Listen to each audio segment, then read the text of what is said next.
Peace, this is Kim, the facilitator of Sadulu House's class-based webinars, here to tell you about Enlightenment and Transformation's new show, Community. This is a show that I will be hosting every Tuesday and Thursday from 1 to 3 p.m. Eastern. Tune in to listen to some great music and call in to share whatever is on your mind. The number is 347-945-7680. Again, that's every Tuesday and Thursday from 1 to 3 p.m. Eastern.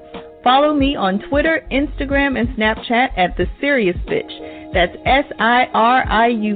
SIRIUSBITCH. Peace. Greetings.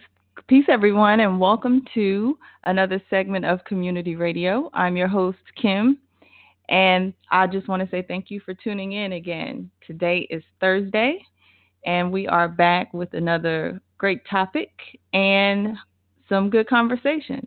So I see we already have some callers on the line. Thank you for calling in early.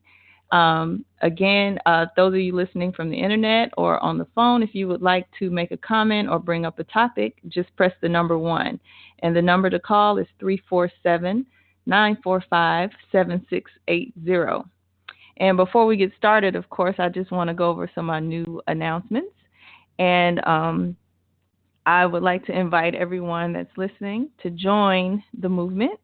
You can sign up at inewlifeglobal.org and just fill out the form and tell us how you would like to contribute to what we're doing.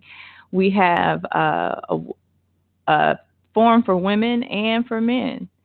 So I just want to send out a quick thank you to those who participated in the call on Monday. We had a really good build, and we'll be meeting again. So if you'd like to be a part of that, just make sure you go to inewlifeglobal.org and sign up. We also have classes available on saduluhouse.com. That is the school component of Anu Nation, and this is where you can go to sign up for the Orisha class. You can also sign up for the first phase of the Anu spiritual training, as well as get some foundational information through our class-based webinars, where we have classes on different spiritual concepts such as candle magic, water magic, spiritual cleansing, meditation, alchemy, astral travel, you name it. And the list keeps growing. So make sure you go to saduluhouse.com to check those out, and you can sign up right there for those classes. They are available. On the last show, Tuesday, we had a really good conversation where we spoke about how to find your purpose and what are some things that you can do to help find your purpose. And then we had a caller to call back in, Dietrich, that was reporting in with an assignment that Chief gave him on exactly how much does it cost to relocate to the continent. You know, a lot of times when we get into these I guess you could say the conscious community, the first thing everybody wants to do is say, we need to get land. And so Chief gave Dietrich an assignment to find out just how much does it cost to move, because we say it all the time, we need to get land, we need to get land, we need to go back, but no one has really done the homework or the research to actually find out how much it costs. So we come up with excuses and we say, well, you know, we can't go because it's too expensive and we really don't know how much it costs. So Dietrich gave us a full report on how much it actually costs to move back, and he gave us an estimate for the year, which was a really good detailed report. So I just want to say thank you to Dietrich for that. And later on in the conversation, Brother Byron called in, and they got into a discussion about the football player. I think his name is Kaepernick or something like that. I'm not too familiar with football, but he, I guess, protested against, he did not stand up during the national anthem. And so they got into a debate about whether, what's the right way to protest. Should you say something? Should you, make statements like that? Or should you just, stay silent, get your money and just start something on your own? You really don't have to bring so much attention to yourself. And so this got into a discussion about African males in America or born in America and African males born on the continent. and we were discussing. They started to discuss if there's a difference. Is there a difference in their struggles? What is it, and why? So this show, we were going to kind of try to get back into that conversation. They wanted to have that conversation. And so, if there are any Africans born on the continent on the call, we'd like to hear from you. And if there are any African males born in the States, we'd like to hear from you as well. So we can kind of talk about this a little bit. I know just from experience being in college, I noticed a huge difference in between the two groups, and I also noticed that they really don't communicate too much between each other. We really don't talk to each other that much. It might be a little bit different with the women, but I noticed that both groups kind of separate. They really don't deal with each other too much, and there has to be a reason behind it. So we kind of wanted to delve into that a bit and try to figure out what the differences are and see how we can kind of heal that a little bit. So if you have a comment on that, or Dietrich, if you're on the line already, you can go ahead and chime in, press the number 1, and we can get that conversation started. I did get word from Brother Byron that he won't be able to tune in this on this particular show because he had some other obligations, but we can still have the conversation. So again, the number is 347-945-7680. Just press the number 1. And so let's see, we've got a few callers on the line. So again, please don't just stand around and observe. This is a community conversation, and I'd like to hear from you. So I don't want to have to, be talking and giving my perspective the entire time. I'd like to hear what you have to say. And I think we also have another caller on the line. I spoke to her earlier in the Strong, and she wanted to share some things with you. I'm not sure if she's ready, but I will bring her in and see if she's ready to contribute what she wanted to. Let's see if she's ready. Greetings, 347. Peace, sister. How are you doing? Peace, Michelle. How are you? I'm doing very well. Good. With the babies, but they're being silent. So hopefully Excuse there won't me? be too much ruckus. They're being very Okay. silent, so hopefully there won't be too much. Oh, okay. You're fine. I was just trying to check and see if you were ready with the offering you wanted to give, or if this is not a good time. No, it's not a good time, but I did want to join the conversation because Say it again. I wanted to join the conversation with the brother Byron and brother Diedrich. I wanted to hear what they had to say. I'm very Okay. interested in the topic. Yeah. From the male perspective, but I also wanted to get your perspective on the difference between African women in the continent and African women on here in America. Mhm. What are the biggest differences that you see? I mean, I see many, but what do you think is the most crucial, the biggest crucial difference between women in Africa and here? Well, from my experience, and I've had during college, I had some roommates from the continent, and one of the biggest differences, of course, is going to be the culture. Um, I found it interesting that most of the time, when they finished school, like they finished high school, they immediately came over to the States to go to college. And, to just think, we have trepidation about moving back to the continent as adults, and just knowing that they left as, pretty much children, 18 years old, to a new country to study and to live, and they have no relatives or anyone here. To me, it was like I don't know if I could have done it, to just go to a completely strange country and to have to, make your way.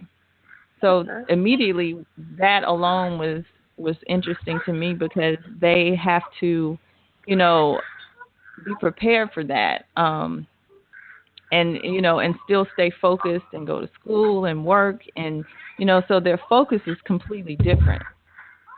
Um, I found that another thing I found interesting is that again they really don't deal too much with African Americans, and I think it's because maybe it's a little bit on our part and their part because I didn't find too many African Americans that would join certain clubs for international students to actually reach out to them or even talk to them. And so in turn, they didn't either. And so most of the time when you would go to those meetings, it would be a lot of white students or white teachers. And so they tended to build with them more than they did us. So I think it's like it's a difference in culture, and it's like a huge uh, just difference in information that we have about each other. I remember one time we all went to the grocery store to go grocery shopping, and while we were checking out, of course they were speaking their language. Were from West Africa, so they were speaking Kiswahili. And the lady that was ringing up our groceries, she had some really weird questions. She asked like, "What language are y'all speaking?" And so my friend says Kiswahili. She was like, "Oh, where are you from?"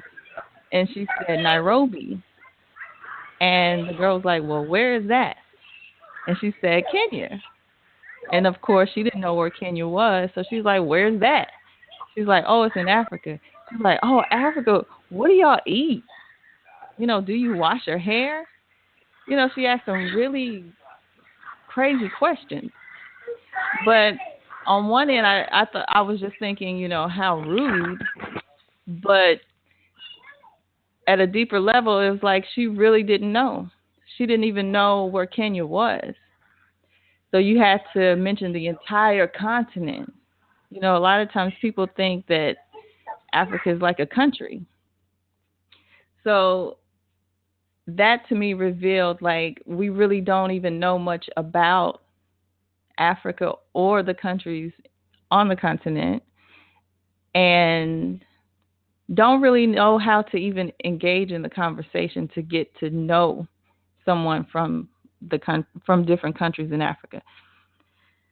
So that was a huge thing as well, but I found it interesting too that they only dated uh, white men. Uh, Actually ended up marrying a couple. So that was strange to me because they didn't even speak to black men or black men, but black men really didn't speak to them. And when they did, it was kind of disrespectful. It was a bit offensive. So it's like we have a language breakdown, between each other, and just we don't know how to engage in conversation with each other, which is strange. So those are just a few things that I found interesting. Do you have any experiences? Yeah, I have a lot actually. I'm multicultural when it comes Mhm. to I'm Latin. My mom is Dominican and my dad is from Costa Rica, and I I was raised in both countries as a child and teenager, and then so I had a really good mix of both cultures, and they really don't mesh at all. It was really a struggle for me growing up to try to be good in both. It's like I had to compete in the American society and trying to be the best I can be, and then as an immigrant, descendant, I had to work really hard to bring everybody up with me. So my Dominican and my Costa Rican culture were still very tied to community. We're still very tied to what you bring back to the family. When you go out into the world, it's your duty to come and bring back and helps family. Whereas in like American culture, it's almost like brainwashed. No, you fend for yourself. You step over whoever you need to step over, and you gotta do what you gotta do. And that was the mentality that I had going from like ending of high school into college. It wasn't really about my family. It was all about me, me, me. Whereas when I was a small child, it was always, you know, I would save things to bring back to DR or Costa Rica throughout the school year because I used to go back frequently. And that dissipated, and it's both cultures can't live in the same space. Mhm. And even in my present moment, I'm living that right now. Me and Richard are both very American. We are more comfortable speaking in English. We're very tied to social media. We're very, young, quote unquote. And then we live with his parents and his family, and they're very not so much. So it's like it's a very big clash, and it's almost so it's such a well made like plan of attack against culture that it's almost like, too ingrained in me to fight it. But Mm. I am fighting it. I am. I'm proactively noticing, you know, the narcissistic side of our culture, our Mhm. screen times, and just think about me and taking pictures, but it's very well made. The division that they've had against us is very um well made, and that's really all I can say. You will have to be very aware of the problem, of yourself, and of your surroundings for you to be able to fight it. But I see that in when you just mentioned, that's what I was thinking about. You were speaking on that about how the cultures are so different that they can't mix, and that's on purpose. Because I Mm. feel like if you take a culture from Mexico and you take a culture from Guatemala, you take a culture from Costa Rica, you take a culture from Colombia, um, we'll still be able to relate because we have the same foods. We eat corn, we eat, some type of like plantain wrapped corn food. There's still something similar that we can all share and relate to. But, when someone from Colombia, Costa Rica come to America and they come to an American home of, people born here and the culture and English, it's very difficult for them to acclimate, and I see it, and I see it on us too. Like it's very difficult for us to acclimate into their world. Mhm. So, I mean, um, we're working on it, but Yeah. So you were born in the States? yeah, I was born in New York, and Okay. then my parents were working, so I spent a lot of time in as a child. I was raised in Costa Rica, and then I grew up. I went to school in all three countries: U.S., DR, and Costa Rica. Oh, okay.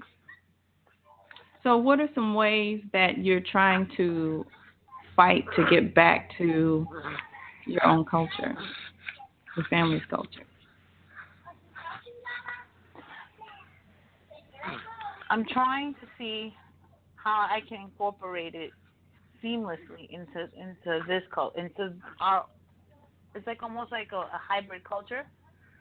Mhm. Um, we're trying to do like groups on, for example, WhatsApp. So like they have a problem that we don't share a lot. That we're always like I'm always listening to something, whether it be a TV show or YouTube video. I'm always on my headphones, and that's a problem to them. They think that I don't want to listen to them, and it's not that. It's that I'm, multitasking. So to try to combat that sense of uninclusion, We're making larger WhatsApp groups. We're sharing the pictures that we send to them. You know, kind of almost like introducing them to our world, and us being very aware that they're very community oriented, that they like to be included, they like to be told what the goings on of the day. Whereas like, well, it could be also like the way I was brought up in my mom's culture, but we didn't really get into that. Like we didn't really tell each other about our day. We didn't really like, we just kind of like lived, you know. So Mm-hmm.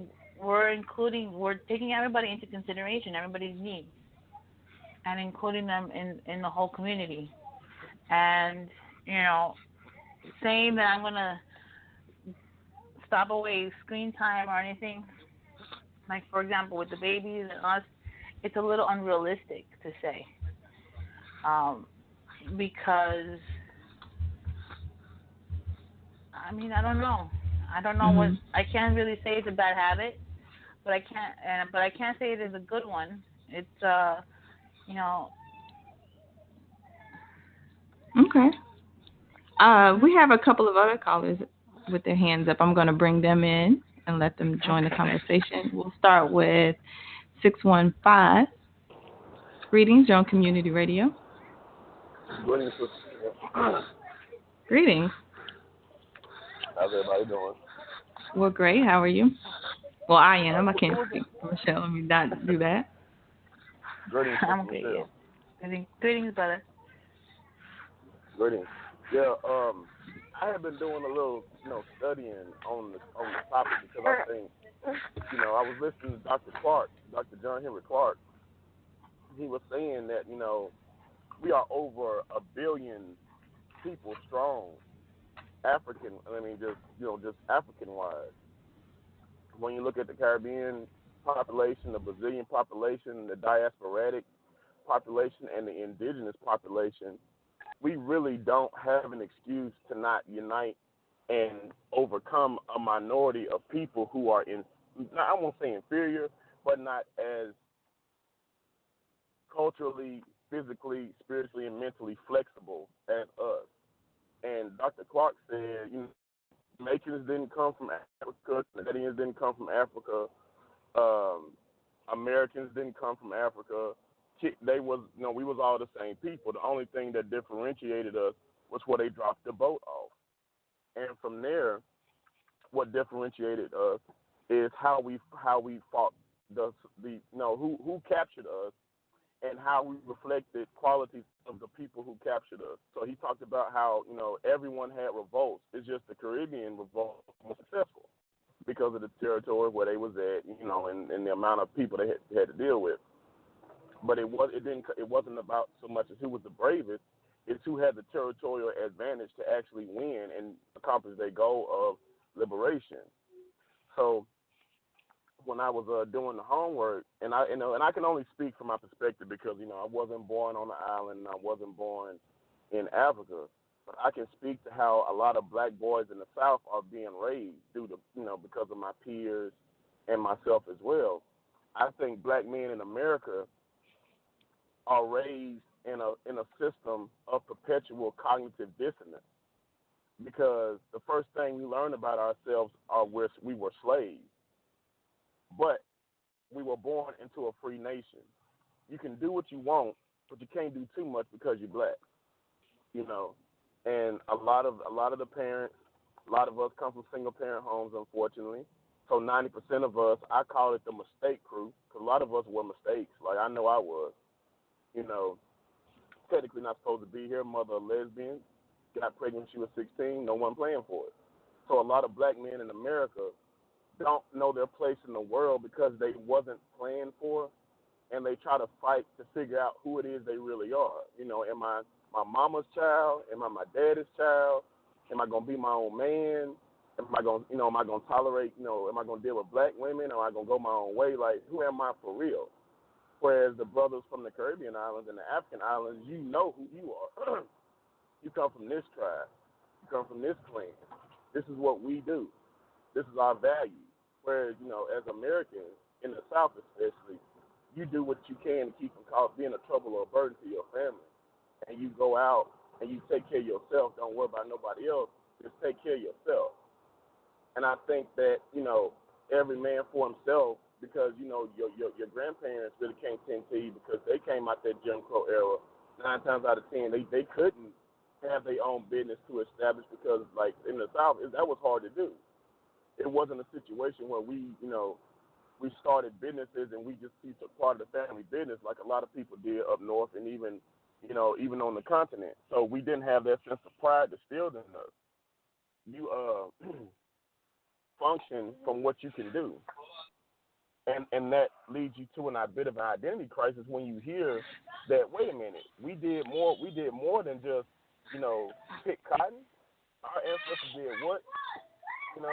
And I think that has a lot to do with the morale of black men and why we get so angered and frustrated when we hear about the things that our people have done and why no one actually told us. So, I think that's a big difference between, the Americans and, the indigenous brothers. They have a little bit more sense of who they are. We fight every day to figure out who that is and then hope we're right. Because, we might take up, we might look at the Yoruba culture, but we might not be Yoruba. We look at Ghana, we might not be from Ghana. We really don't know. So that's hard when you tell a person, well, race don't matter, but historically this is what you've done. So the chances of you coming out of that is slim to none, which is also again cognitive dissonance because you just told me in the very same sentence that race don't matter, but you know who your folks is and I don't. But you expect the people like that to be normal functioning adults without any deep-seated trauma based off their identity. And I think that's a big problem with, the brothers in the United States because it's hard for them to figure out what to fight for. Am I fighting for myself? Am I fighting for people who I don't know? Am I fighting for women? Am I fighting for my children? Like, what am I going to fight for? So that's what I think one of the major differences is. Mhm. So, how do you think? What are some ways you can try to get that back, or do you even want to? Do you just start your own, like, because we're so different? Do you try to reach back, or do you like form a new culture? To be honest with you, Sister Cam, because I have a cousin from Trinidad, and I get along with him very well. And I also get along with Africans very well. We're really not that different. The concepts are actually the same. We're not that different.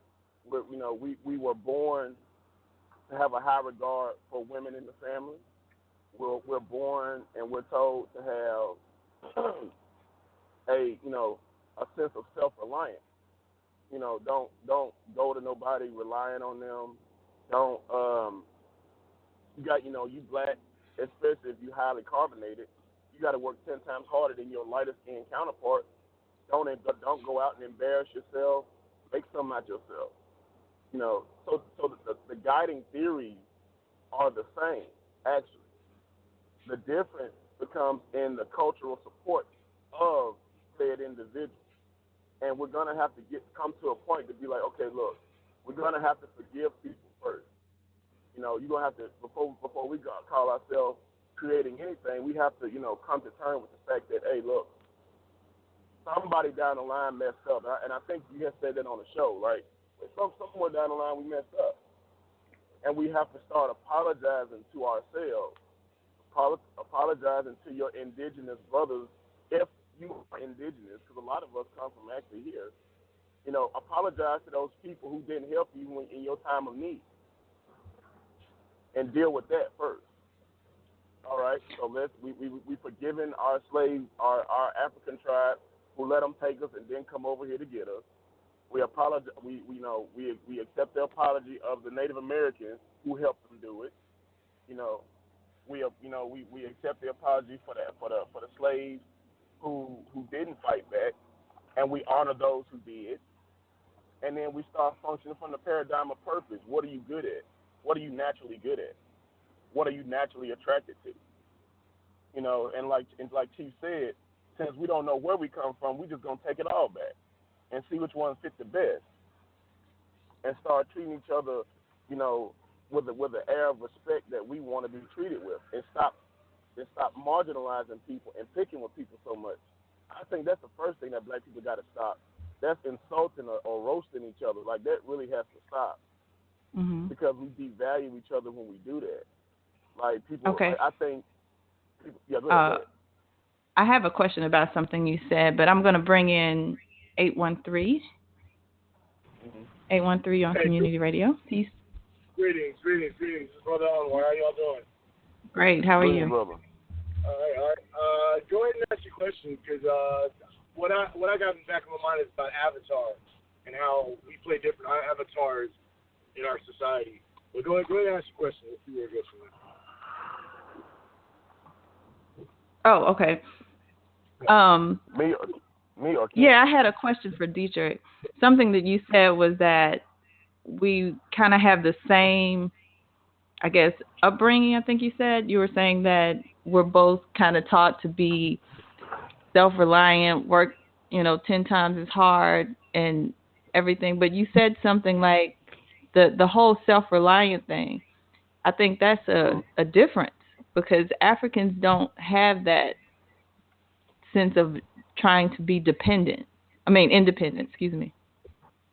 Community is huge with them. But I'm not saying independent of the community, but just take care of your work for yourself. Like, work.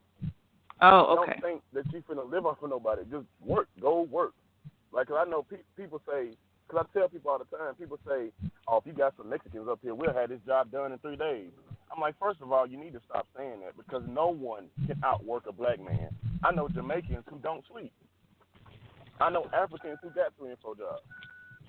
So, we're all taught to go make something out of yourself and provide for yourself. And what the difference between, I think, the cultures is, you Africans, they provide a service in which the whole family will use.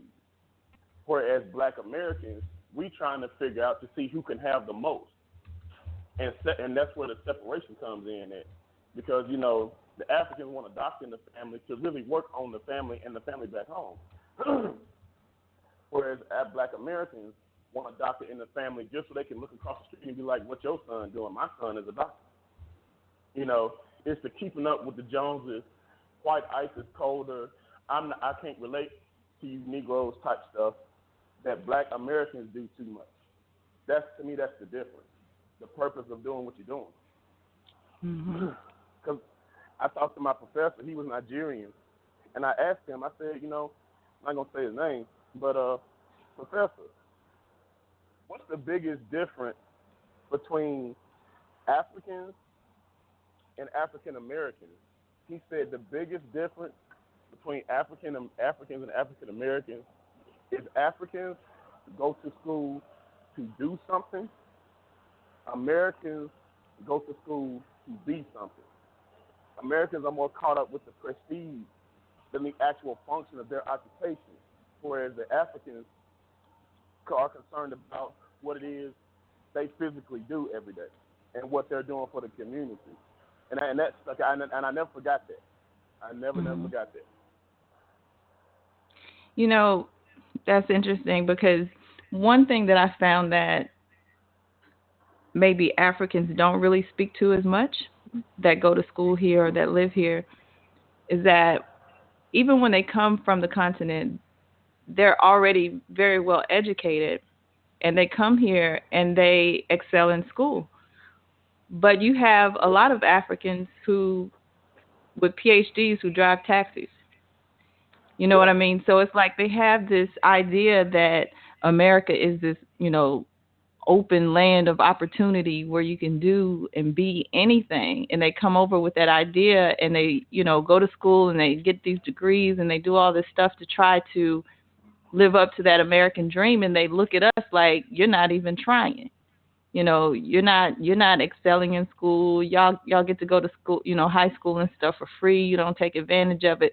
But then once they get those degrees, they can't find jobs, or they're not as accepted into society as they thought they would be. And I think that's something that they really don't address. I think that's when they start to feel, that burden that Black Americans already knew about. They start to feel those obstacles then. They get treated like a Black person almost, when it comes to trying to get hired somewhere. I don't think too many speak to that. Well, Amar. Let me add something to all of that conversation right now. Is that like what Brother Dietrich talking about with working and people, Africans working with a different work mind state? I think the biggest problem that we have in economic and educational relations is that we don't own our own businesses like we should. Like Dietrich talks about the Mexicans putting up a roof in 3 days. How many Black-owned, African-owned companies do we really have, that can afford having employees that can go over there and knock out a roof in 3 days? The same thing goes with, Africans coming from the continent getting degrees, PhDs. They step into a realm in another society, a different cultured society, with this information, this knowledge that they've learned, but they're not able to find work in that society. And so instead of saying, okay, I got these degrees, let me start working on something I can start putting together for not just me, but from a whole community, they try as hard as they can to fit into the culture. And I've seen that just in religious basis with a lot of Nigerians that come over here to the continent. You know what I'm saying?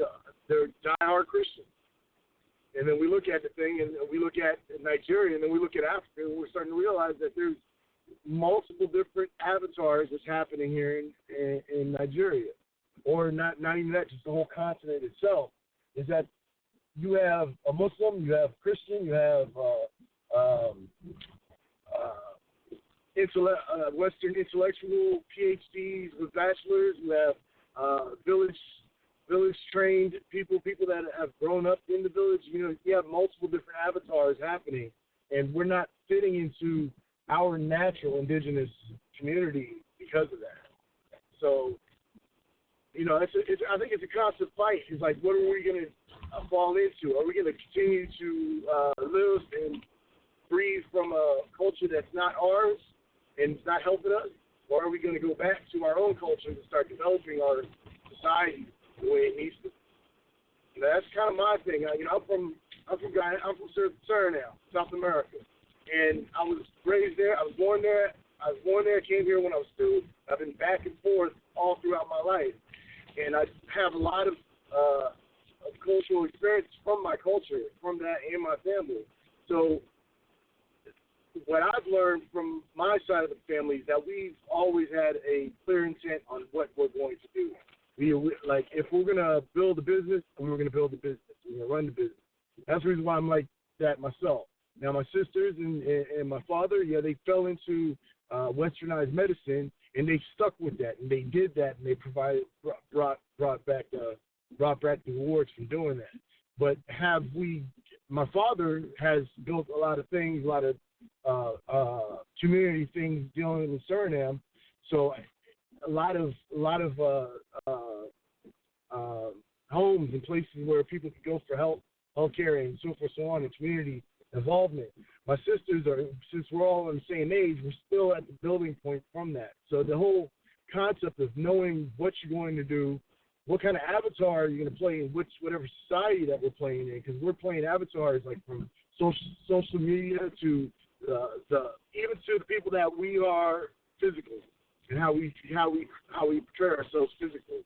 So there's all types of things that stop in what we call the Black Americans or African Americans quote unquote, from not achieving what was happening. Because I don't think we're really thinking about the whole collective of our community, and we're trying to hold on to an old community that that truthfully that isn't working for us. We can see that it's not working for us. Mm-hmm. Well, you said that you travel back and forth to Suriname. I find that interesting because just as African Americans or Africans in America, that we don't go back to the continent. Like when we think about vacationing somewhere, going somewhere, we want to go to, Paris, somewhere in Europe. We want to go, all these other different countries. We don't think to go back to Africa. And just from my experience in dealing with Africans from the continent, as soon as you befriend them, it's like they invite you to come back to visit them at, where they're from. You should come back. You should come and visit my family. But we don't do it. So, Right. what keeps you connected to your country, or what keeps you going back to Suriname? What makes you want to go back and forth, or to make that a priority to go back and forth? First and foremost, family. That's one thing. That's the probably the most solid connection I have.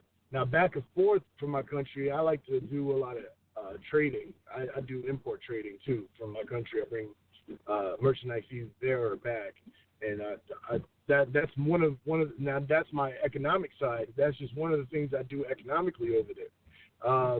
What keeps in as an eternal as my vibration is, I love to go to my rivers, the rivers in Suriname. I love to bathe in those rivers. I like to feel the vibrations of my people when we're just doing what we normally do in the marketplace and at the clubs by the riverside. We have multiple areas that I personally enjoy, find real relaxation and meditation at when I go to Suriname.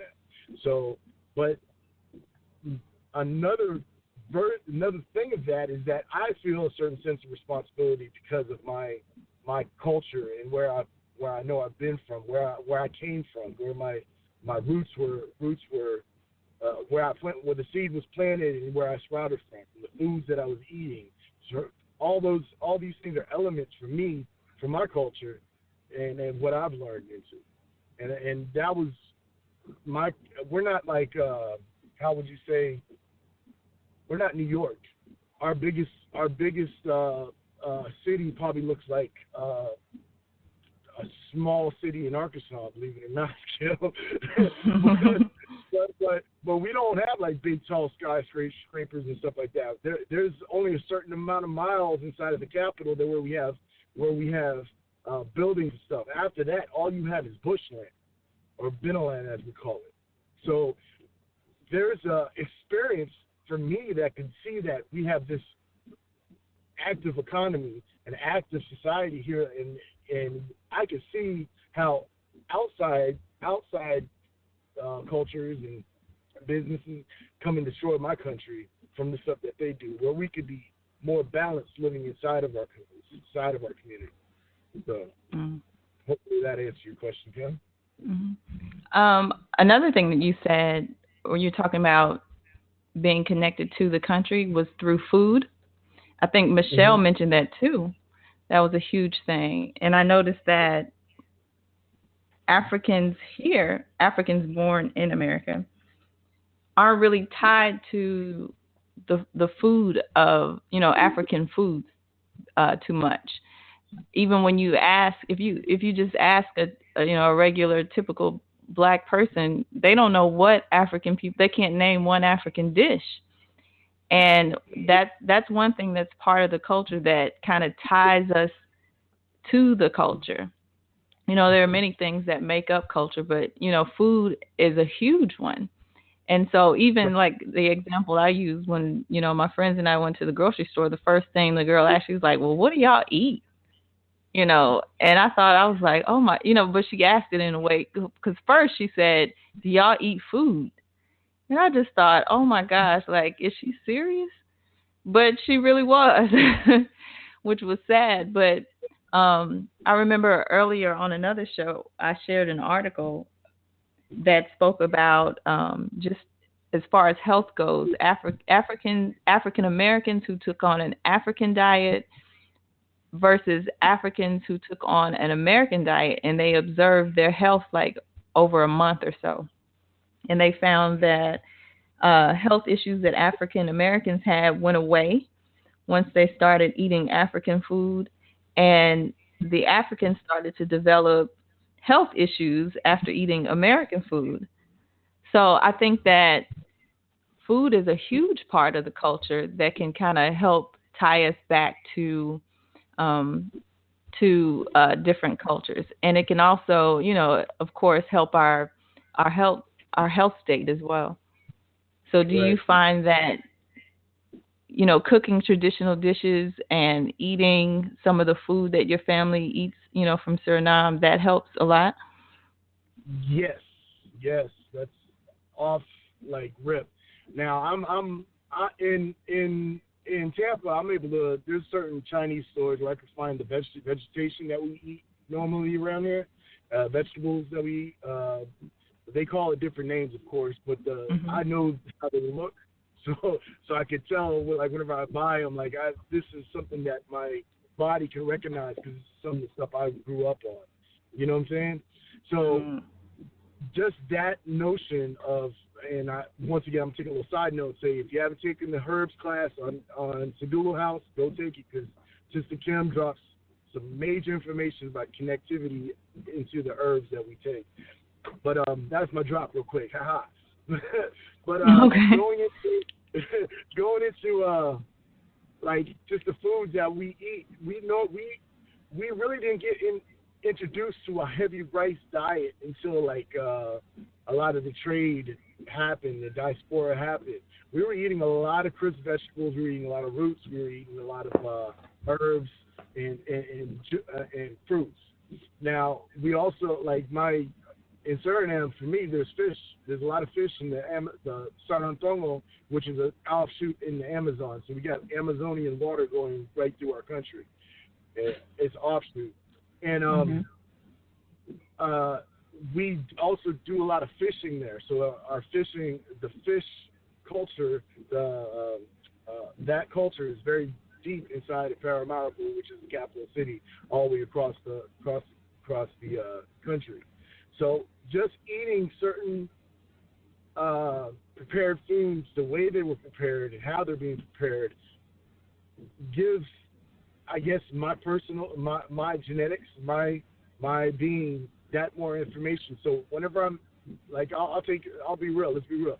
Coming from America, after two, 3 days of eating only Surinamese food in Suriname, your body is going to eliminate almost everything that's just garbage sitting in your stomach. That's one thing I've recognized all top. Every time I go to Suriname, by the time I'm going home, my body feels regenerated. My aura is clean. My food, I'm not having any digestive issues. A lot of things like that. And when I'm there, I'm in a less stressful environment. Take it, I don't have to pay for rent, pay for things when I'm there. But at the same time, I'm in a lot uh, less stressful environment, and my body's Hmm. healing itself. That's the reason why whenever I come back, I can go back and get back and make and do what Chief always says, make the coin.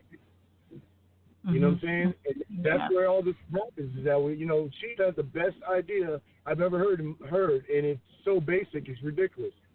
Send them Yeah. back to the continent. Come here, make coin, send the coin back.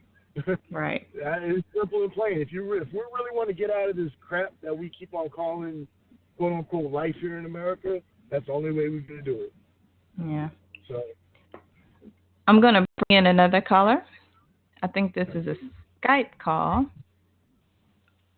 Greetings, you're on Community Radio. This is a internet caller. Greetings. You're on Community Radio. Okay, maybe they hit the one by accident. no deal. Okay, so I'm gonna mute them again. Let me see if I can bring them in. caller from, I think this is a Skype number or an internet call.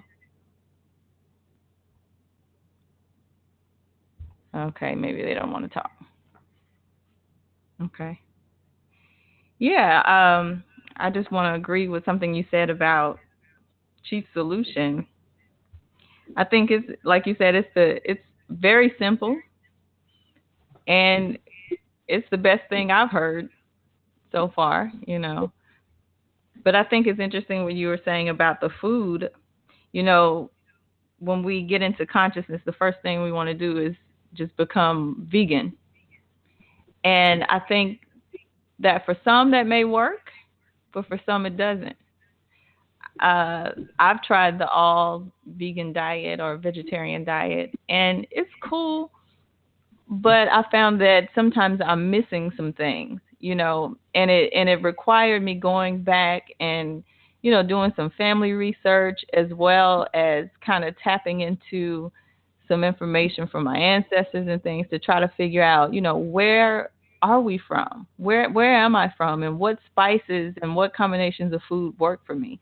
So I found that vegetables and things they work, but every now and then I needed some meat. So like you, I eat a lot of fish as well, or I incorporate fish into my diet, and that works for me as well as certain spices. I just kind of had to listen to my body to figure out what works and what doesn't work. But in that, I found that a certain type of food or a certain type of African food works best for me. And that kind of gives me a clue to my history and where my family possibly came from. So I think food is a huge part of the culture, to help get us back. And in that, just in the exchange of trying to find those foods or frequenting those types of restaurants or, going to different markets where those types of foods are sold, you'll run into more people from the continent or from different parts of the world, and you can start to build a relationship there. Because I don't find that, once you come to them respectfully in your dialogue or your conversation is, respectful, they're not as hot as standoffish as we think they may be, because we have this perception that we don't get along, or like we just don't deal with each other. But if you develop, like I said, a respectful relationship with them, before long, they're inviting you to come back home with them, or you'll meet, say, like women, oh yeah, they'll get together, they'll want to cook with you, or just to start to build with you and things. So I think it's, food is a really good way to kind of introduce us to each other. And before, let's see, we're like at the 1 hour mark. I just want to encourage everybody that's on the line to contribute to the conversation, or if you have something else you'd like to talk about, we can go there too. Just press the number 1 and I'll bring you in. The number is 347-945-7680. And we're just kind of talking about the differences between Africans born here in the States versus Africans born on the continent. I'm going to try to go back to this Skype caller. Greetings, you're on Community Radio. Greetings, can you hear me? Greetings. Yes, we can hear you. Okay, yeah. So I'm really enjoying this conversation. I firstly want to say that. And I think I can add something to the conversation because I have a best friend who is a Nigerian man. Mm-hmm. And he has family members that are here all the time who are not American, they're African. And he came here as an adult male. So I want to tell you what I noticed. In their culture, the difference is that the Nigerian man on the continent, how do I say this? I don't want to hurt feelings, but you know what? I got to go here. Let me just say it how I'm feeling it. I noticed that the Nigerian man on the continent, he will come here, fool around or whatever, and, some of them come here and they go to school, but they have it in their mind that they are going to marry their own woman. I noticed that. That's one thing. That's the first thing. They marry their own women. Number two, they put their wealth back into the Nigerian community. I always.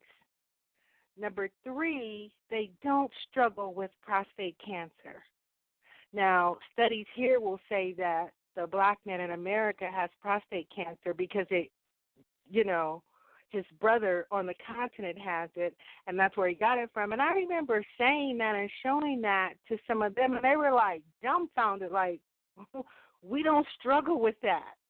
We don't know what they're telling you here, but one Nigerian man said that he doesn't know anyone with it. Sometimes we're sold a bill of goods. And thirdly, I want to say that the African men on the continent, they think that it is a crime against humanity if you don't see about your parents and your grandparents. So there is a huge difference between the African American man born here and the man on the continent. That's from my opinion, and I've been around them for a very long time. So I want to thank you for your time, and I just wanted to add that. Okay, but before you go, I just wanted to ask you, you were saying that they, Nigerians, or this particular example, they make sure that they send the money back home, or they reinvest in their Nigerian community. I think the difference, though, is that their community is tighter. We really don't have a community here. We're just all black. You know what I mean? And even when they come here, if you have African friends, you only need to be around them for a little while to know. I mean, they will take you places to African markets and restaurants and parties and functions that you didn't even know were ever even going on. Even when they are here, they put their monies and their energy into their community and their culture. For example, in New York, when they had the various parades, they had the Dominican and the so forth and all this kind of stuff. Well, the Nigerians had their own. Mm-hmm. They are very, very proud people. And even if they fight like cats and dogs, once they leave out and go into the business world, that fight is over. I've seen this before. One Nigerian man will say that he can't stand another man, or a woman will say that about another one, but they will still honor their bond, and they will continue to do business with one another. They will patronize one another's businesses. And I'm telling you, I wouldn't lie to you. This is what I've seen. And I hate to go here, but there are some Nigerians who are slick. But they mostly use that on other people. Slick. Sometimes some of them, this is in every culture, can do some shady business deals, but they save that for other folks, not one another. So it is a huge, huge difference. And I will tell you this. I remember one woman saying they were having a discussion, and she brought up how there was this one guy who got married, and the couple weren't visiting his parents. And they acted as though somebody had poisoned someone. I mean, they were just going on, and I'm like, oh, my goodness. It's embarrassing when I think about how we have deteriorated and degenerate, and have become I don't want to use the word degenerate, but a degenerate, I'll say this, the community that we once had or that we should have has been deduced to nothing, no culture, and as you said, we're just out here. It is a huge difference, And I will say this, when we traveled out of the country, we had some very long, deep conversations, and a Nigerian guy said to me, I said, well, you guys need to bring the African-American man into the fold. I said, you love the women. They invite the women all the day long. The African men and women, they are more cozy and more inclined to be friendly with the African-American woman, but not the African-American man. And when I asked them why is that, they said that they did not appreciate the behavior of the African-American man. I'm just going to keep it real and tell you this is what they told me. But, again, I don't want to take up too much of your time. I just wanted to add that from first-hand experience, and it's not something I heard. It's what I know. And how they feel about us, that's coming from their own mouth. That's what I was told.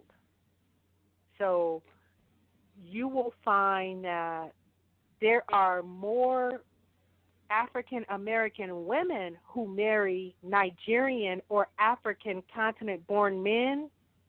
You rarely find an African-American man that is married to a woman from the continent. It's extremely rare. So you guys, maybe you know of a couple like that, but I only know of one. Okay. Well, thank you for your perspective. Thank you for your time. I'm going to, you can stay on the line if you'd like to chime in with a comment. That's fine. You can just mute your line. I'm going to bring in another caller. 215, you're on Community Radio. Hello. Greetings. Oh, good afternoon. Well, I'm from Haiti, and I've been listening from 1:35-ish. And about you can hear me clearly? Yes. Okay. About the home.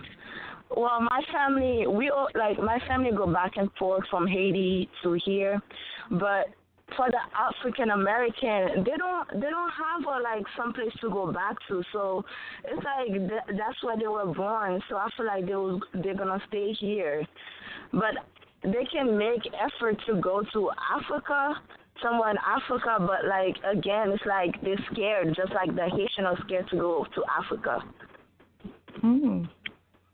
Why do you think Haitians are afraid to go to Africa? Because I never saw a Haitian going to Africa, and if I ask one of my family, to go, I highly doubt they're gonna go. And then it's also this thing about and also Africans, I hear they don't like Haitian because of they say oh, Haitian do voodoo and all those things, but again but we're the same people, we're the one who it's all of us that do it. So I don't understand why some African would say, oh, they don't like Haitian because we do voodoo and all those things. So wow, I think that's interesting because I look at Haitians and Africans as being very similar. That's just me from the outside looking in. Is there a huge difference between Haitian culture and African culture? No, they are the same. Haiti is a little Africa for me because I feel like everybody's so different, but we connect in one way. But we always have conflicts between religion, with Catholic and Voodoo and stuff like that. It's a lot of conflict about that, and it's like a lot of people in power that we don't have about the country, just like a lot of people in Africa that we don't have about their country. It's the same. Okay. So do you ever see yourself going to Africa, or do you have a desire to? Yes. Why would you want to go back? I want to go back because, I feel like that's where I'm from. Even though I'm from Haiti, but I feel like that's my home too because that's where my people came from. So it's that's where I'm from. I don't know. I don't know if that makes sense. It makes sense. Yeah, but I will go there just because I feel like we're so similar, and I I go to school. I go to school, and I have like African friends, and we get along. So I don't know, but I don't know. So I don't know. Oh, also about the. So other people from the Caribbean, they also don't like when I'm in social media, they be saying things about like Haiti, like Jamaican be saying like throwing shade on Haiti and stuff like that. And I'm like, I don't understand when we like the same people, like because we were like the first one to win the battle and stuff like that. I feel like there's like a little jealousy, and it's like doesn't matter because it's all of us that won when we won.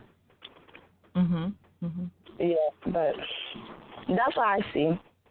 But, Okay. All right. Thank you for your perspective as well.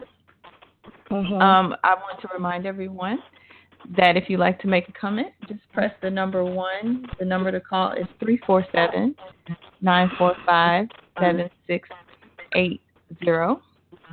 So now we've kind of gone over some of the differences and some of the misconceptions that we have about each other that kind of keep us separated.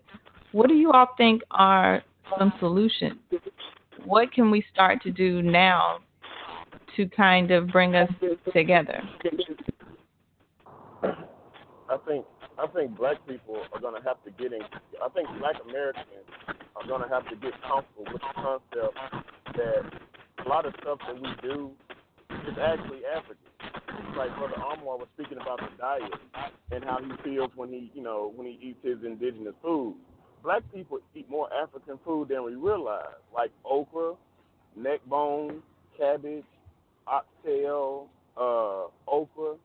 You know, Nigerians eat jollof rice, but we eat jambalaya, dirty rice and beans, um, lentils, lima beans and stuff. Like we eat crawfish, seafood. Like we eat a lot rotel dip. Like we eat a lot of hot water cornbread, bean cakes, bean pies. Like we eat a lot of similar stuff that the African brothers and sisters eat. But we just don't want to bring ourselves to realize that that's where we got it from. Like that's why you have a taste for okra. That's why you have a taste for crawfish. That's why you have a taste for hot water cornbread. That's why you like eating oxtails and things like that because that's what the African brothers and sisters do. So what the African Americans and even the Haitian people, the Caribbean people, we have to deprogram the demonization that the colonizers and the capturers instilled in us about the continent. Because like Brother Armand was saying, when he goes home, he's at peace. But you mentioned Africa, especially to a lot of black women, they can't get past the feminism, not the feminism, the misogynistic views that some of the Islamic nations have, the fact that they think everything is dirt, the fact that they think everyone has AIDS, and that's a big reason. I remember the sister said that you don't see a lot of American men with African women. It's because they think they all have AIDS. So we have to get over the negative stereotypes of the continent before we can heal anything. And I think that says the same for the Caribbean people. They don't really deal with Africans because they feel, that Africa is poor. You can't have the same kind of fun you had in America or the Caribbean or wherever you were from. The people have AIDS. There are no buildings. There are no running water. You don't know if lions going to be chased. Stupid, ignorant stuff like that was programmed into us to keep us from investing in the continent. And that's the one thing I think that we're going to have to deal with that a lot of, the other nations don't have to deal with. Like Brother Armour, Suriname was never demonized to him. Like they never had to deal with that. Like Africa was intentionally demonized so we wouldn't see value in it. And I think we have to, and the Africans are going to have to help us do that. Well, no, it's not that bad over here. It's really not. And we have to be open to saying to coming to the conclusion that okay, I'm African whether I like it or not, so I need to go see before I judge. So I think that's like the biggest factor is just how Africans in America and how African people view the continent is through the eyes of the slave master and the colonizer and the people that they don't want going there. They scare us off, but it's so funny that if African women are so full of AIDS and all this other stuff, then why were they getting raped so much? You know, sir, can I address that, because I want to tell you about that. The African women who come here, as a matter of fact, they are taught at a very early age when they come here, or if they haven't been taught, they are already prepped before they get here to never date African American men. It's not an issue about AIDS, especially Nigerian, East African. The ones who come here, they will not date African American men. Because they don't want African American men. It's not, they don't have AIDS, and they are taught that most African American men are bisexual. I'm just gonna keep it real with you. I wasn't saying that people coming from the continent saying that Americans have AIDS. You had said that you don't see a lot of American men dating African women, because I'm around a lot. Like I lived in Nashville, and Nashville is a big international hub. And when we talked about the difference between American and African women, is we compared it, but a lot of the brothers would say that they don't trust African women because they don't know if they have AIDS. It's not right, so much. But they don't. Well, I understand what you're saying, but they think the same thing about the African American man. They think he is gay and he is AIDS-ridden, but if you put the HIV/AIDS aside, they don't date African American men. Now, the African men from the continent will date and marry African American women. It's not an issue, and you live where there's a huge, not a huge, but there's a big Nigerian culture there, Ethiopian. All of these men, they marry their own women. Let's lay the axe at the root of the tree. They're really not interested in other women all that much, but especially West African men, they do like African American women, but the women, they think that the men here are bisexual and that they have sexually transmitted diseases. They don't. You will not, if you go to a club and there are Ethiopian and Nigerian women in there, they don't give a black man from America the time of day. They will marry a white man first. No number right now. Well, I'm gonna tell you the truth. Like, cause I've dated a Nigerian woman, and I've dated an Ethiopian woman, and I've dated a Somalian woman. And the gripe that they have with American men, and this is coming from a group of sisters. It was 3 of them, and I was like, so what is it about y'all have about? What thing do y'all have with American men that why isn't there that much disparity? She was like, well, Mama told us that American men take care of babies. That's what she said. All 3 of them said the same thing. They said and they hide it from their families. If they do date a black man in America, they hide it from their families. It's like a shame or something. It is the. I know you know what I'm talking about, especially Somalian and Ethiopian. It's like a crime for one of them to date an African American man. They'll hide it. Not really. It's just what I'm addressing is the negative stereotypes that we have of each other. Like, cause you'll have, cause like when I spoke to the parents, the first thing they tell me is you're not like the rest of them, because when they come into the immigration intake, those immigration intake officers are telling them to stay away from black Americans because we do this and that. So as far as like Sister Kim said, another way that we can stop and start bridging the gap between the two is we're going to have to start working in immigration and customs and start assimilating these Africans when they get here. That way they're not getting filled with these stereotypes of black people and having these terrible experiences, because in Nashville, when the Kurdish people and the Turkish people come over here, they send them to Antioch, which is a suburb of Nashville. But when the Somalians, Ethiopians, and Nigerians come over here, they put them in Preston Taylor, which is the project. So these little African children are going to school getting roasted because they spraying air freshener under their armpits, thinking it's deodorant, and as opposed to the African Americans telling them, no, you don't do that. That's not for your body. This is for your body. They look at them and they laugh at them. Oh, you so stupid. Look at her. She's spraying air freshener on her armpits. They pants hot water her head naked. So we have to stop doing that. And the only people that actually show them love is white people. Because white people actually explain to them the culture and what we do in America. Black Americans, we don't do that because we're not working in those immigration intake offices.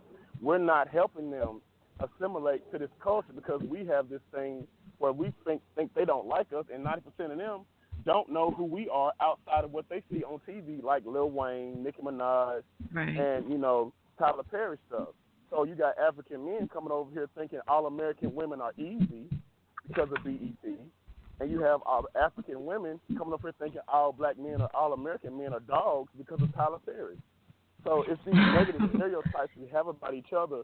We're going to have to address, call to task, and stop doing that because no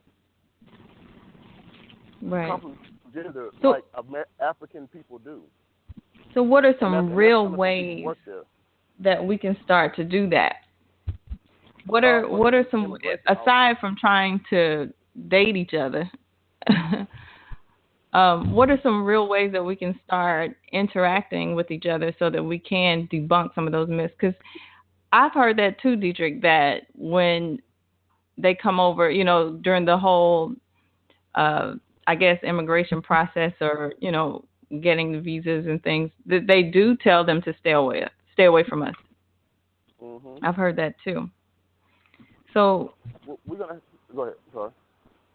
for anyone on the call, what are some real ways that you can, like today, if I went out, if I know of some Africans in my area, what are some ways that you can actually start to try to debunk some of those myths? Stop posting fights from World Star on your Instagram and social media pages.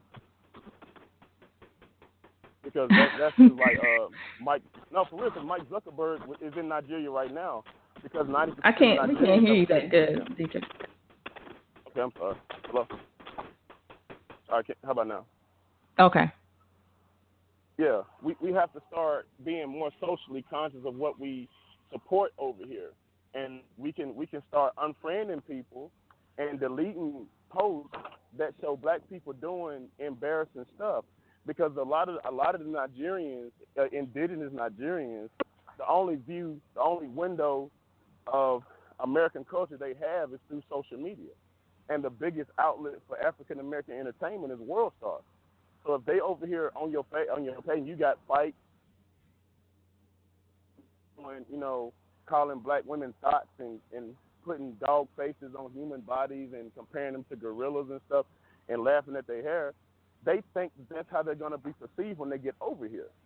So a simple thing we can do is stop supporting stuff like World Stars. Don't put nothing on there that shows black people fighting. Don't put nothing on there that's ridiculing black people, no matter who it is. None of those little stupid joke meme like that. All of that subliminal programming is getting us used to insulting each other. That way, when white people do it, not only will we accept it, we'll do it to people who really don't get that sense of humor. Mm-hmm. So, and I know a lot of us don't do that. I definitely don't. But if you know of people that do that, just be like, look, man, that ain't funny. Because it's really affecting how we view each other globally. Because, it's, like I said, 90% of Nigerians have a Facebook account now, so much so to the point where he's over there with them right now teaching the older people how to use it. So if black Americans are posting videos of black women fighting, black men getting, smoking weed, joking, or even the one I cannot stand is acting like black women. That's another reason that a lot of those Ethiopian and East African women think a lot of these black men are freaking gay, because you got people like Tyler Perry walking around in a dress. You got the little boy that's imitating the black female singers. You got a lot of black male comedians who dress up in women's clothes and pretty much insult them. And it's not only is it not funny, it's breaking the morale of mm-hmm. black people globally. Black Americans aren't aware of the global presence that they have. So stop. Yeah. Everything ain't funny. So that's something we could do today. Any post you see on your Facebook page, any post that you might have on any social media, that's roasting black people or laughing at or insulting black women or insulting Africans or comparing Africans to animals or Americans to animals, delete it. Yeah. And Okay, I'm start gonna start bring posting more Michelle back Can in. I add this quickly? I want to add this quickly. That Okay. man just gave an awesome plan because what he just said, each and every single thing that man right there just said is exactly what they said. That is a plan right there. That is a perfect plan. And I am agreeing with you 100%. Okay, Michelle, you had a That comment? could be another move. Yeah, just you were asking about solutions that we can do today, or at least start noticing today, is that, we gotta look at where we're at. Like, what do I consider myself? Am I American? No. Okay, so then what am I? And then, follow the steps accordingly. I can't, I still live in this country, so you have to abide by the rules of the country. So you have to, find your flag, find your mission statement, and basically find your own land, And who do you identify with is the biggest question, because I can be an American born and raised here, but I could belong to a different culture, or vice versa, and that's all. Okay, anyone have a comment about what Michelle just stated? Okay, Michelle, can you elaborate just a little bit? Maybe they didn't get what you were saying. Because when you're a part of a country, you're also part of the culture. So you can't expect to have your own sovereign state inside of a state that is ruling over the land. We can say that we belong to this tribe. Even the Native Americans, they're trying to establish their culture inside of another culture, and it doesn't work. You can see that they're not thriving like they should be, like an empire, like the Mayans or the Aztecs. So even trying to have a little mini Africa in the United States is not going to work out because they're always going to keep us suppressed. If we want to really, build and have our own empire and have our own culture, we have to we can't belong to another flag. We have to have our own that we fully identify with, and that we're all together working towards the same purpose.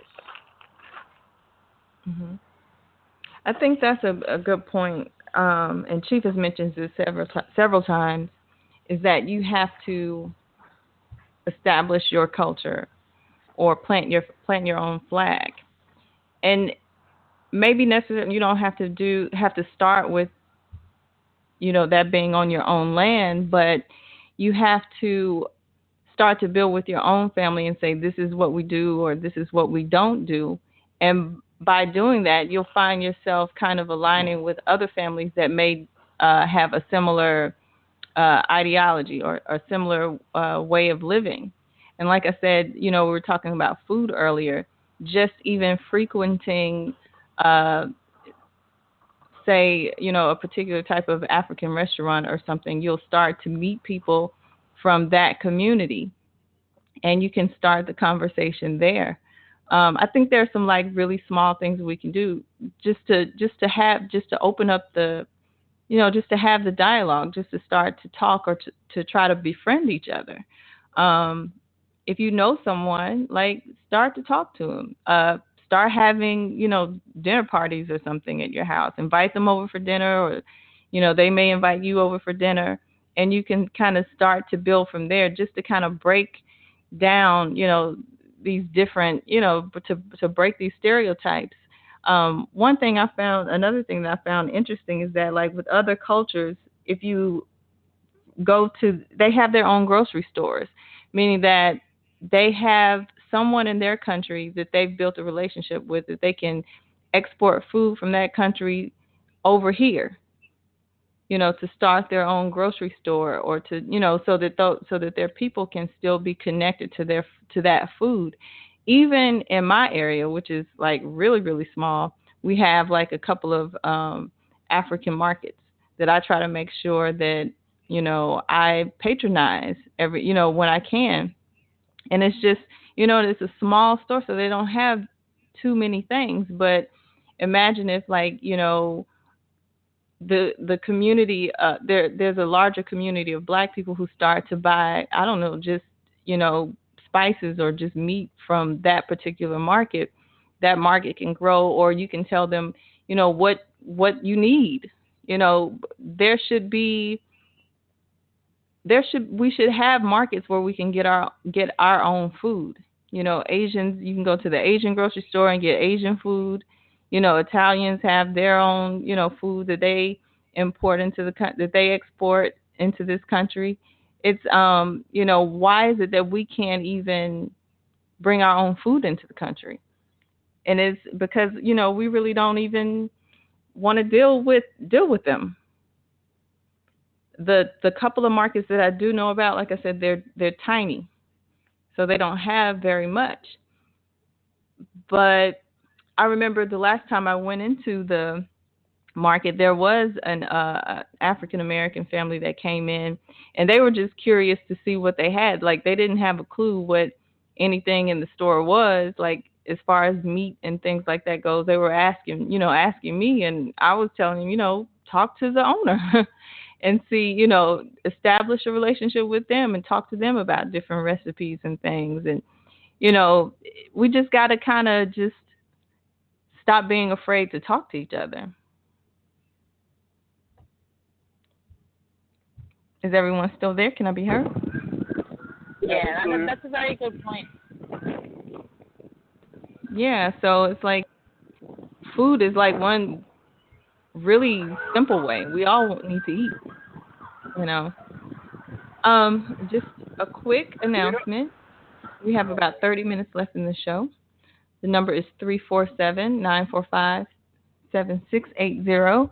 Just press the number 1 to be heard. And I just want to take a quick minute to thank everyone who has contributed to the conversation.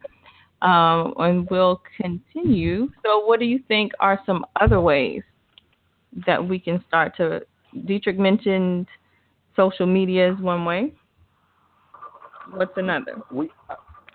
I think we need to start getting more active and involved in the immigration process because, like I said, once again in Nashville, I have a friend that's an attorney, and they sponsor a lot of those families coming over from the continent. And what ends up happening is you have a big Latin American, white, and Kurdish population that are employed at those immigration offices. So when people from their country come in, they make sure they get in the best part of town. They make sure that they get the best of everything. They make sure they get the best housing. They tell them what parts of town to go to, and they end up gentrifying areas that no one is owning because they're getting minority grants and stuff, not only from the U.S., but as well as their indigenous nations. So these people are coming over here with money, and they're in those immigration offices making sure that their people are getting what they need. As opposed to black people, we're not doing that. Like I said, when you send in these African individuals who have no idea about black culture, what we've been through, and what our mission statement is, and you take them and you put them in the project, and the first weekend there somebody gets shot up, they're not going to trust black people ever again. And then they go to somewhere like Vanderbilt and get treated like that. Come on. Hello? Go ahead. We can hear you. Okay. Yeah. So when these African brothers and sisters finally get in school, they go to Tennessee State, and the black people look at them like they don't want them there because they African and they don't really want to be bothered with the language barrier, and they put a sour taste in their mouth. But when they go to Vanderbilt, they get valued as an international student now, and they want to know about them. That way they writing papers and theses about stuff they've been through, whereas we're not taking an interest in that. So at some point, we're either going to have to develop our own sponsorship program where when we have African families coming over, they are assigned a black American family to help them assimilate to American society and as well as build our own. because here in Atlanta, it is the foster care system is so bad that they are giving black kids away the same day you apply for them. Black male children are the most unadopted child in the world. And what you have is like Charlie Theron, the chick, the little Australian or South African chick that's been adopted, that was adopting them black boys and putting them in dresses. And the black boys are thankful for it because in their country they didn't have on nothing. So we're going to have to get more active in the foster care aspect of immigration, as well as getting more active in the immigration intake process. That way we can really set up a two-way line of communication direct from the continent to the people coming over here and find out why are y'all coming over here like this, and find out how we can help each other globally, as opposed to them coming over here and we ignoring them, but then sit up and have Kwanzaa parties and don't invite not one indigenous African who come from the area where the celebration comes from, because we don't want to get called to task because we just might be doing something wrong, but we're claiming their culture. Okay, let's talk about that, because that's something that we kind of didn't go all the way into, the cultural differences, or the difference in religious perspectives. I think that is a huge divide between us, because you'll find that a lot of Africans born in America who are terrified of different African religions. And that's I think that's the one major separator between us. So if anyone's on the call, can you speak to that, like your fear of just African culture or African religion? Well, that was what I was through this whole conversation thinking about, is education and teaching of our cultures.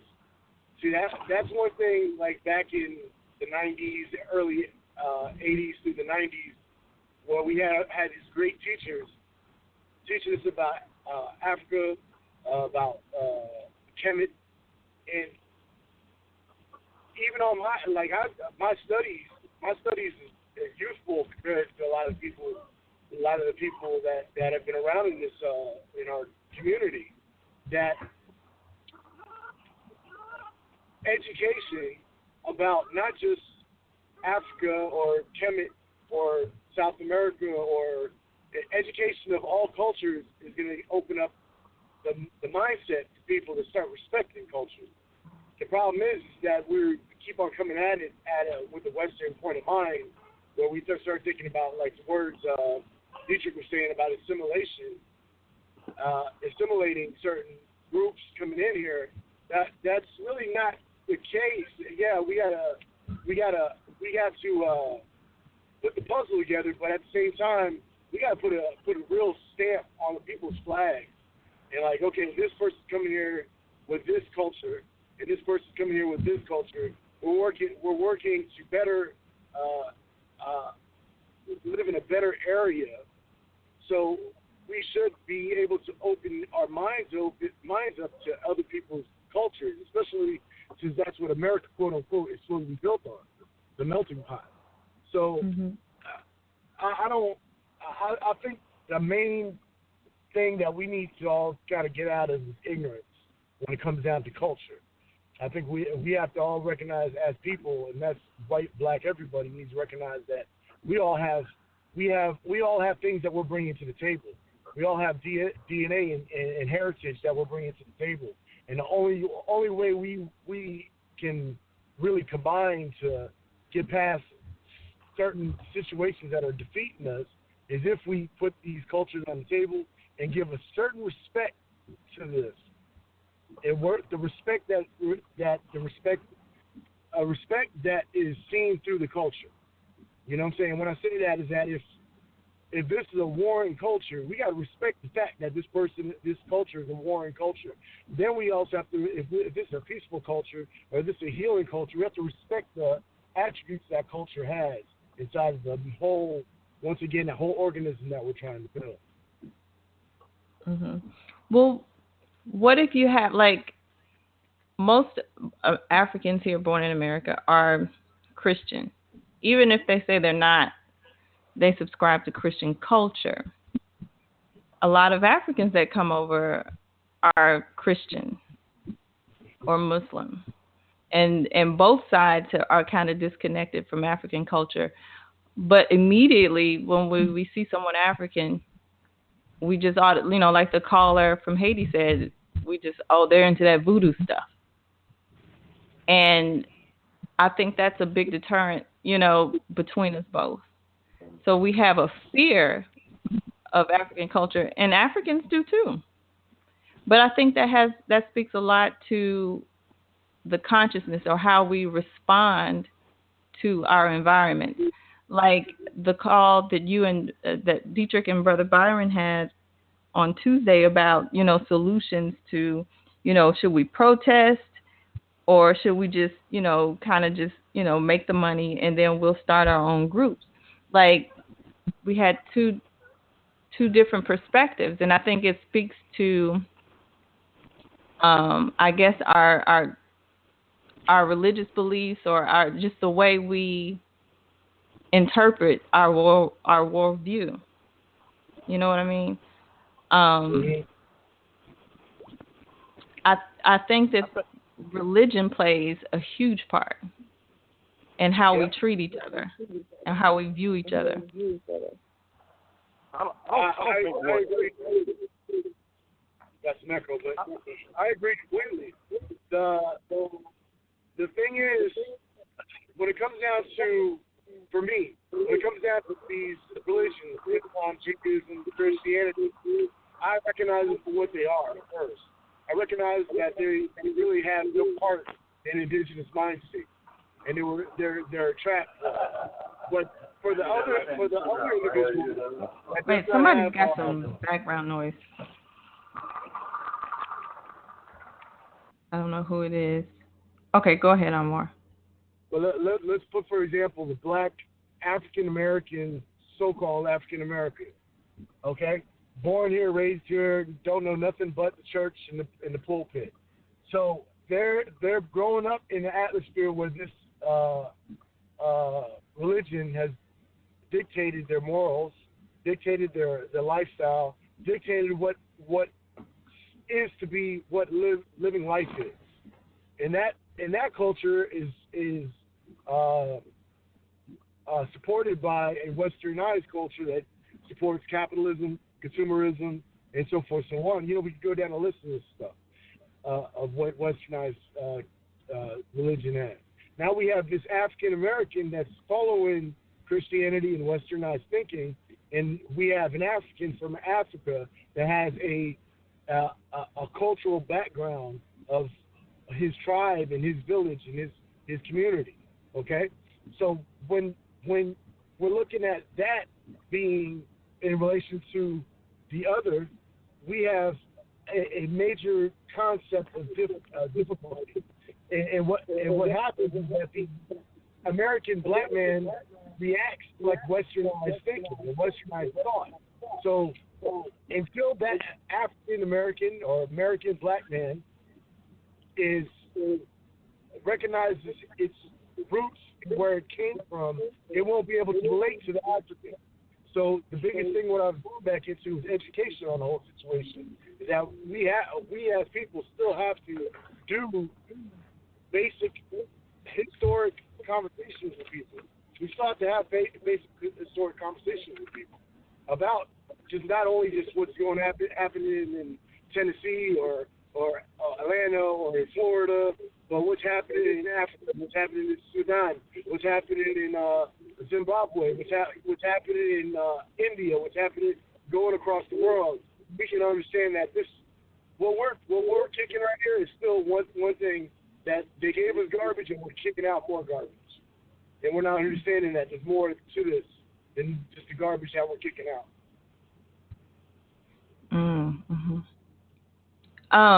The caller that... Oh, go ahead. I was going to offer this. You are correct in your summation when you talk about the Gulf or the breach that is brought about as it relates to religion. They are predominantly Christian and Muslim. But from my experiences with them, religion can be transcended. The number one problem that they have with us is what the brother said earlier. We have this dubious attitude. For example, you see us wearing the whole garb, kente cloth, got on the kufi, just all the stuff. And when we see our authentic people who only have that African genome within their system, black folks act all funny. They want to be African here and talk about black power and we should go back, but then they want to act funny style about how the people look aesthetically. That is so synthetic. And what we need here in America, we need a major movement of integrity. We lack integrity.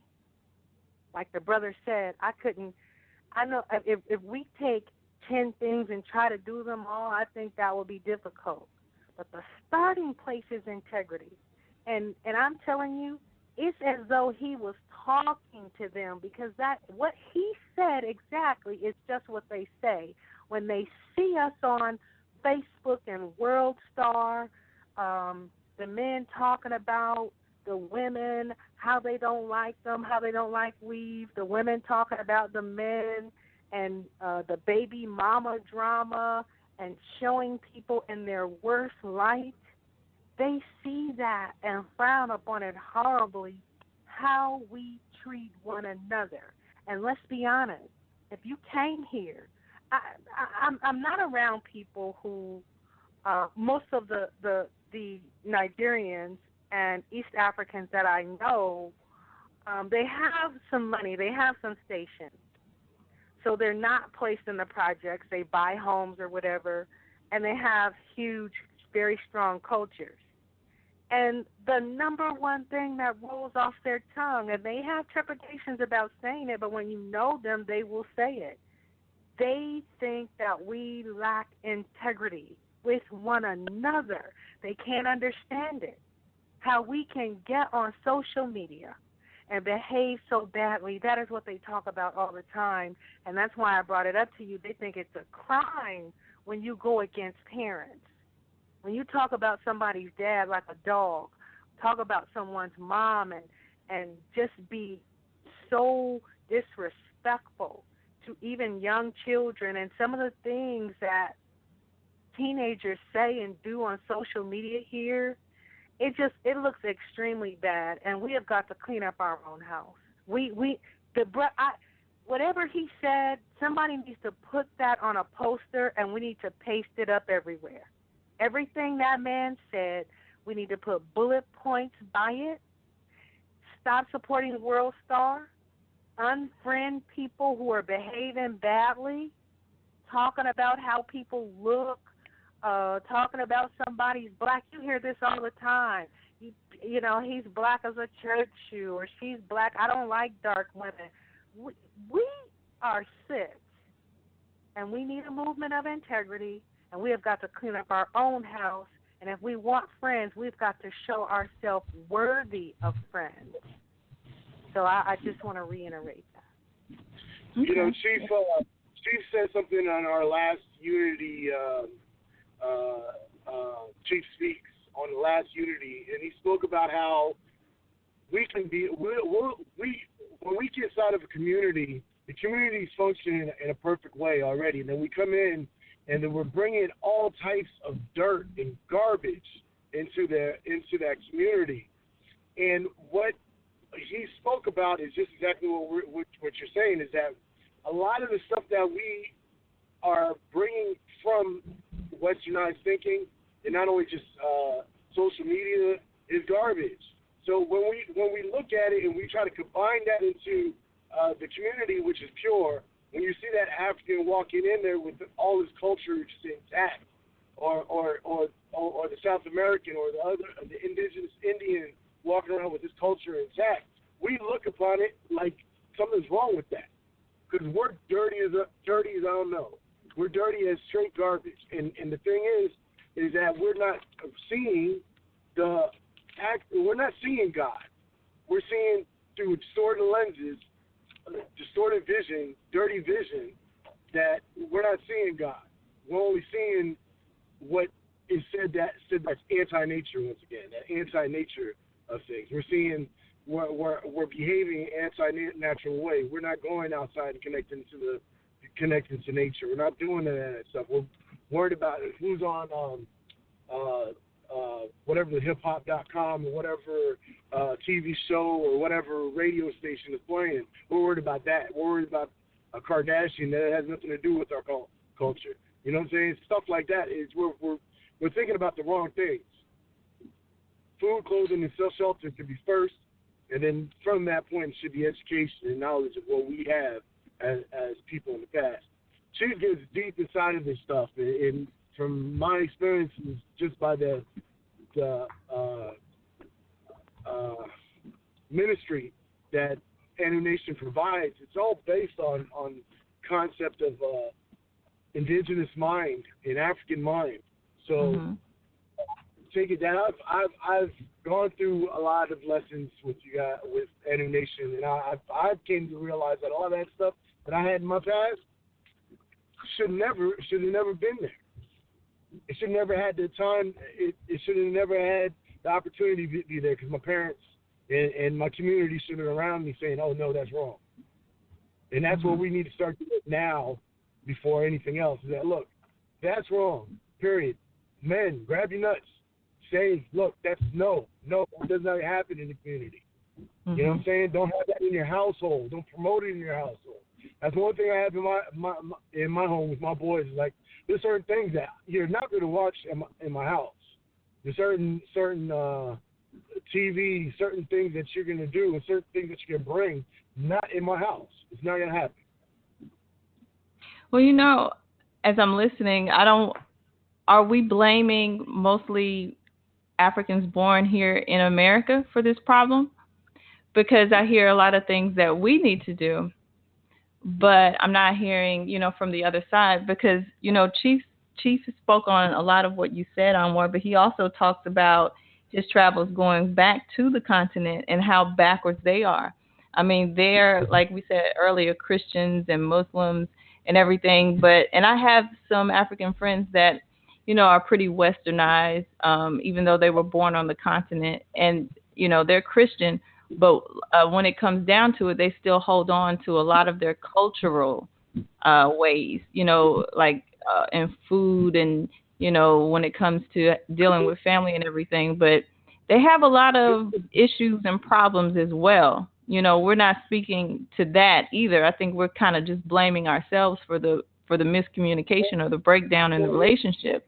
But I find that there are a lot of things, a lot of issues and problems that they have on their side as well. And sometimes, they can be quite arrogant, period. Well, here's the biggest let me say this. on that.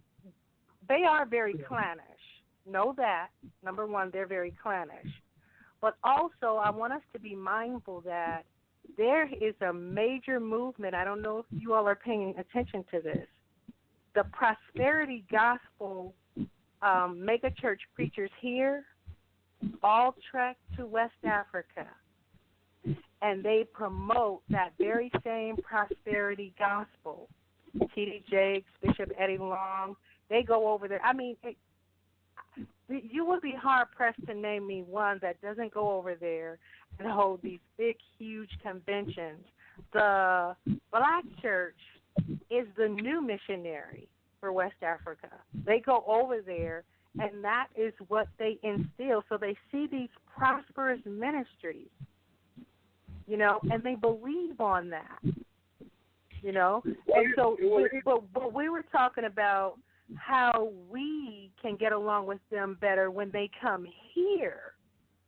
I thought that's what you're saying. I know I heard a lecture from Irritated Genie, and he said this. He noticed this from traveling all around Africa, that the people had horrible experiences, he said he would notice when rap would come to the community and the kids began to gravitate towards it, he said it became very destructive. And when he would come back 5 to 6 years later, he could see the damage that had been done. So I'm saying before we can, try and tell them what they could do to have a better community there, we have to remember we don't have our culture intact.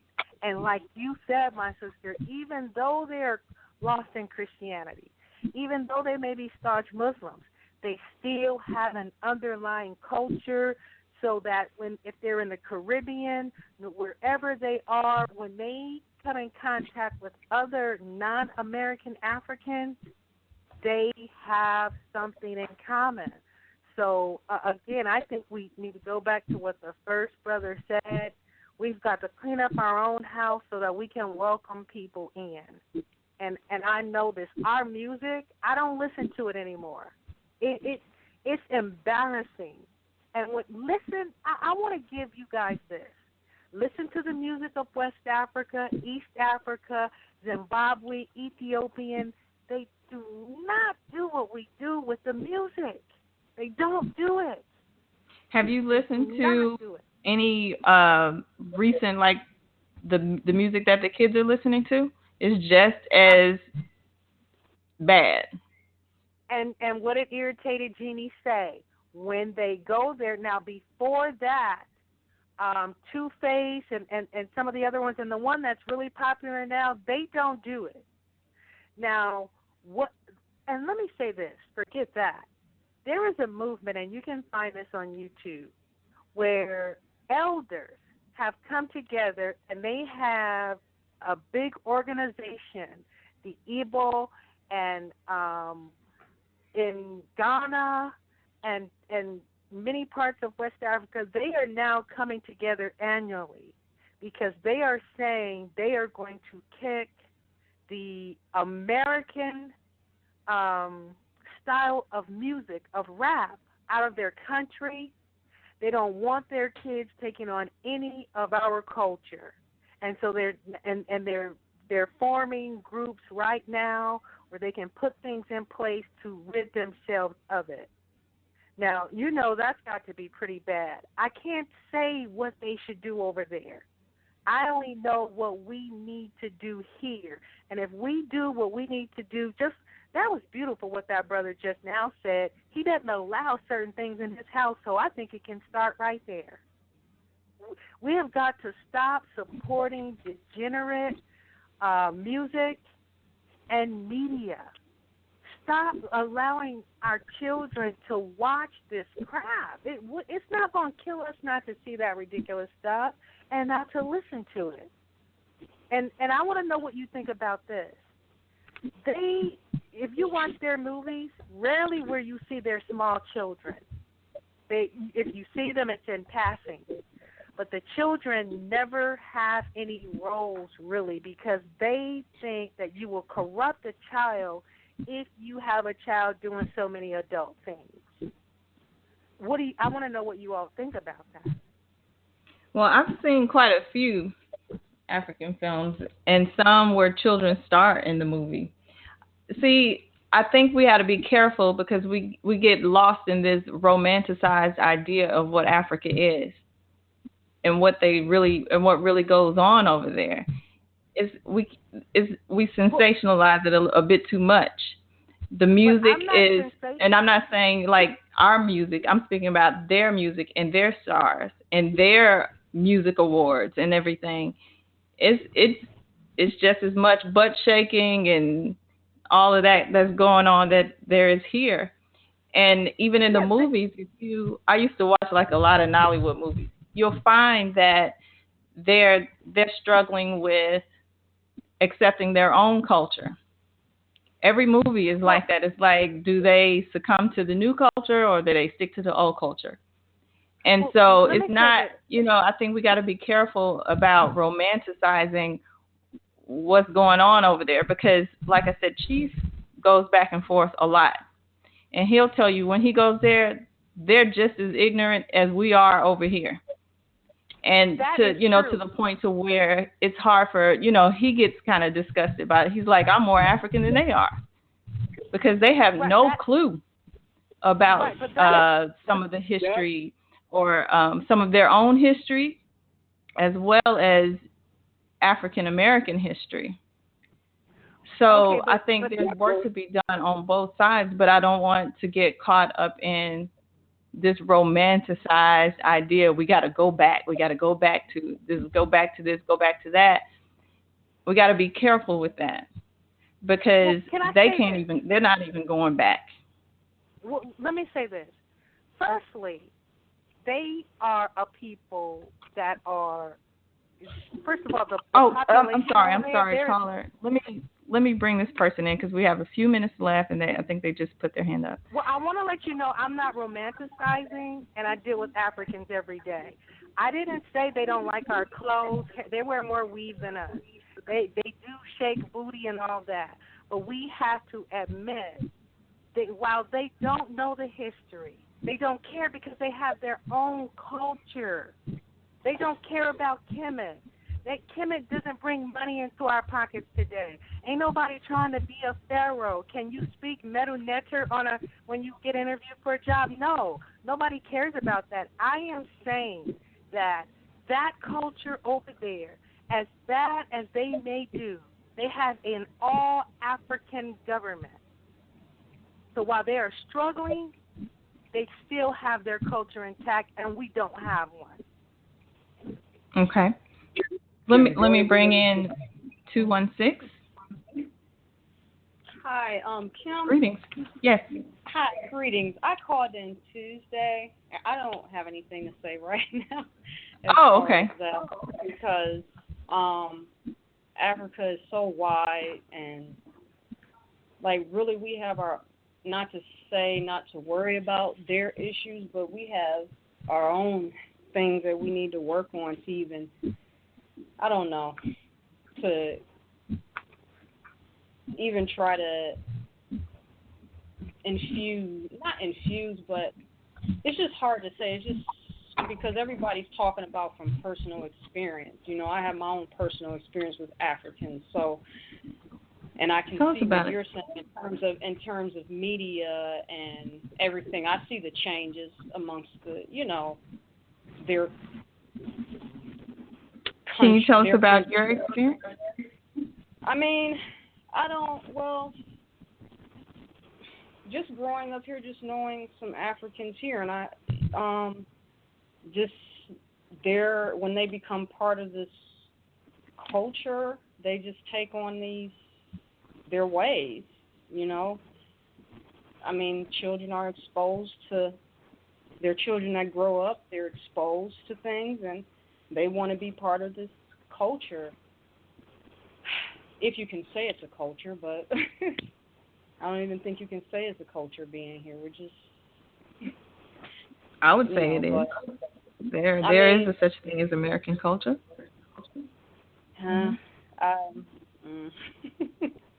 I guess, but that's not really, I didn't call in really. Okay, well, I just saw you had your hand up. I'm kind of doing hair at the same time, so I can't really focus like Okay. I want, but I'm just listening to everybody's comments and everything. Okay. But I know that I called in and I tried to you gave me a website, no, an email address, and I don't know if I didn't write it down correctly, but it was question on New Nation. It's questions at Our New Nation. Okay. Mm-hmm. At Our New Nation. Okay. .org. Okay. Okay. Okay. Okay. So that was pretty much what I wanted to ask today. Okay. You know, thank you for calling. It's just so much. There's a lot, just so many issues and problems, and I feel like our children here need to, all of us, not just our children, just need to be brainwashed somehow. And how do you do that? Where do you start other than in your home or linking up with people of like mind and then starting off with a few people and maybe vibrationally expands out to others. So, I mean, but other than that, that's pretty much it. Yeah, I think that's a good solution. Chief always says start with your family. Start with your family first. Yeah. Okay, so we're coming up to the close of the show. Yeah. And I just want to thank everyone for calling in. And we'll be back on Tuesday. We can continue the question, or you can come with your own questions or comments that you may have, and we'll kind of, just vibe on that and expand the conversation. So in the meantime, I want to encourage you to go to saduluhouse.com to check out our classes and the Anu Spiritual Training Phase 1, as well as go to anulifeglobal.org if you would like to join in what we're doing, or if you would like to lend your talents to some of the things that we have going on. We would definitely appreciate it. And until next Tuesday, everyone, peace and enjoy your day. Peace.